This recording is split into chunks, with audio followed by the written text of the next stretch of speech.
Hello everyone, आज की इस वीडियो में हम क्लास 5 के पीरियोडिक असेसमेंट को सॉल्व करेंगे। तो आइए शुरू करते हैं। क्वेश्चन है choose the correct option from the following.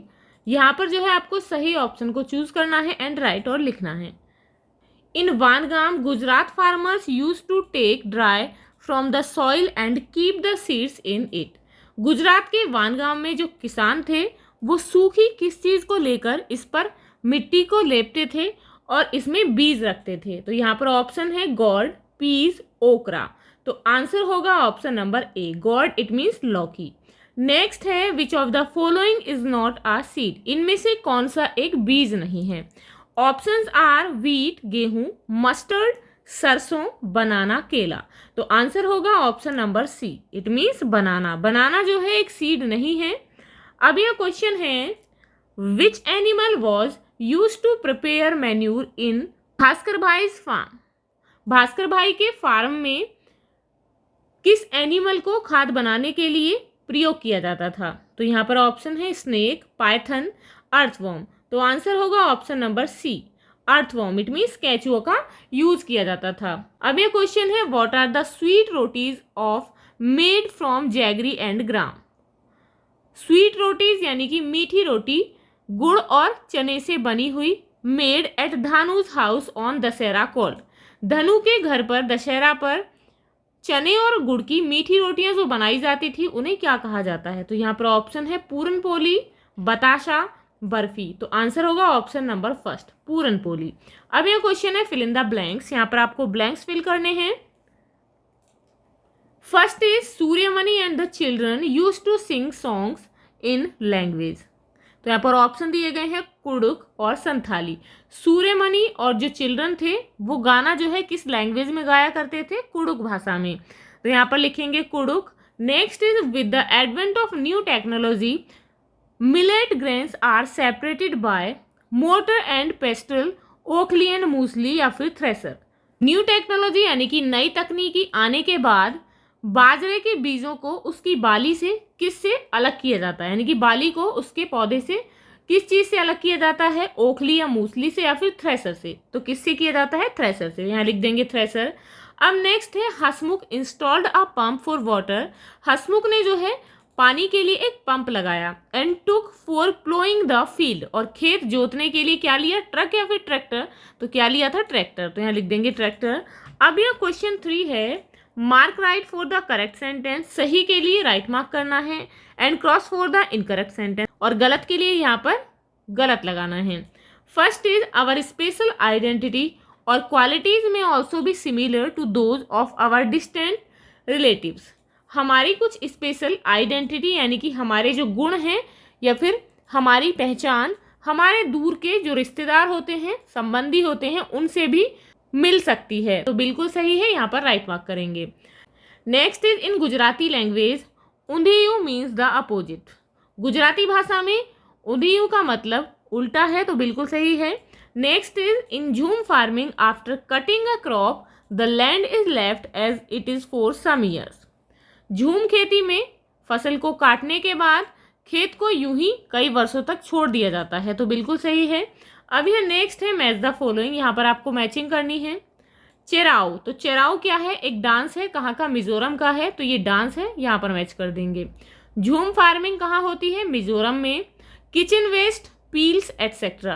Kitchen का जो वेस्ट है, कचरा है, और छिलके आदि, इससे क्या बनता है, गुड एंड चीप फर्टिलाइजर, सस्ता और अच्छा फर्टिलाइजर। नेक्स्ट है साइंटिस्ट ग्रेगर मेंडल, उन्होंने एक्सपेरिमेंट किया किस पर, ऑन पी, मटर पर। तो इसके साथ मैच करेंगे। अब यह क्वेश्चन है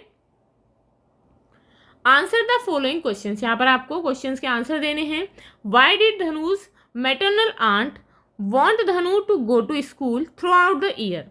धनु की जो मैटरनल आंट थी यानी कि मामी थी, वो धनु को पूरे वर्ष स्कूल भेजना क्यों चाहती थी, स्टडी एंड बिकम समथिंग, और वह पढ़े और कुछ बन जाए। धनुज maternal aunt wanted to send Dhanu to school. Dhanu की मामी धनु को स्कूल भेजना चाहती थी सो दैट, ताकि Dhanu does not have to wander here and there with the family, ताकि उसे अपने परिवार के साथ इधर उधर ना घूमना पड़े। And he can grow up and become something by studying, और वह पढ़कर बड़ा होकर कुछ बन सके। अब यहाँ पर क्वेश्चन है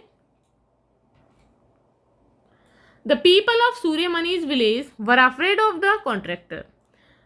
सूर्यमणि के गांव के लोग कॉन्ट्रैक्टर से डरते थे। एवरीवन एक्सेप्ट बुधिया माई, बुधिया माई के अलावा, यानी कि केवल बुधिया माई उससे नहीं डरती थी। शी वुड से, वो हमेशा कहती थी, we the people of this forest have a right over it, हम इस जंगल के लोग हैं, हमारा इस पर अधिकार है। We look after our forest, हम अपने जंगल की देखभाल करते हैं। We don't cut the trees like these contractors do, हम इन कॉन्ट्रैक्टर्स की तरह पेड़ों को काटते नहीं हैं जैसे कि ये काटते हैं। The forest is like our collective bank, जो जंगल है वो हमारा साझा बैंक है। नॉट योर्स और माइन, ना ये तेरा है ना मेरा है। अलोन, इट मीन्स ये तेरा मेरा अकेले किसी का नहीं है। We take from it only as much as we need, हम केवल इससे उतना ही लेते हैं जितने की हमें ज़रूरत होती है। We don't use up all our wealth, we don't use, it means हम इसका एक साथ प्रयोग नहीं करते हैं। अब ये क्वेश्चन है, what do you understand by collective bank, collective bank से आप क्या समझते हैं। Write the names of some such common banks of our nature, हमारी प्रकृति ने जो हमें कुछ ऐसे कॉमन बैंक्स दिए हैं, आप उनके यहाँ पर नाम लिखेंगे। तो आंसर होगा collective bank means, collective bank का मतलब है एवरीवन्स बैंक, यानी कि सभी का बैंक। Here forest is called collective bank, यहाँ पर फॉरेस्ट को कलेक्टिव बैंक कहा गया है। एवरीवन हैज इक्वल राइट्स ऑन द फॉरेस्ट, सभी का जंगल पर बराबर का अधिकार है। There are some such collective banks of nature, प्रकृति के यहाँ पर कुछ कलेक्टिव बैंक्स हैं। रिवर्स वाटर, जैसे कि नदियों का पानी। ग्राउंड वाटर, जमीन का पानी। मिनरल एक्सट्रैक्टेड फ्रॉम लैंड्स, जमीन से निकाले गए खनिज। सॉइल, मिट्टी। फिशेज ऑफ सी, समुद्र की मछलियां, एक्सेट्रा। व्हाट विल हैपन, क्या होगा, if all the farmers sow the same type of seeds, यदि सभी किसान एक ही तरीके के बीज बोएं। Grow the same type of crop, और एक ही तरीके की फसल उगाएं। तो इसका आंसर क्या होगा, आंसर होगा if all the farmers sow the same kind of seeds, यदि सभी किसान एक ही तरीके के बीज बोते हैं। Grow the same type of crop, और एक ही तरीके की फसल उगाते हैं। Then the mineral of the field keep getting depleted, तो इससे क्या होगा, जो खेत के खनिज हैं वो खत्म होते रहेंगे। So that the land does not remain fertile, जिससे जो लैंड है वो उपजाऊ नहीं रहेगी। आफ्टर सम टाइम, यानी कि कुछ समय बाद उसका जो उपजाऊपन है वो खत्म हो जाएगा। If all the farmers grow the same type of crop, यदि सभी किसान एक ही तरीके की फसल उगाएंगे। Then the price of that crop decreases, तो क्या होगा, उस फसल का जो प्राइस है, मूल्य है, वो घट जाएगा। And the farmer do not get any special profit, और जो किसान है उन्हें कोई खास प्रॉफिट नहीं होगा। अपार्ट फ्रॉम दिस, और इसके अलावा, by growing the same type of crop, एक ही तरीके की फसल उगाकर, we will not get all type of grains, तो हमें सभी प्रकार के अनाज एंड फ्रूट्स, फल एंड वेजिटेबल्स और सब्जियां भी नहीं मिलेंगी। तो आप इसे इस तरीके से कंप्लीट करेंगे। मिलते हैं नेक्स्ट वीडियो में। If you like this video, please like and share, and if you are new on this channel, please subscribe the channel. Thank you.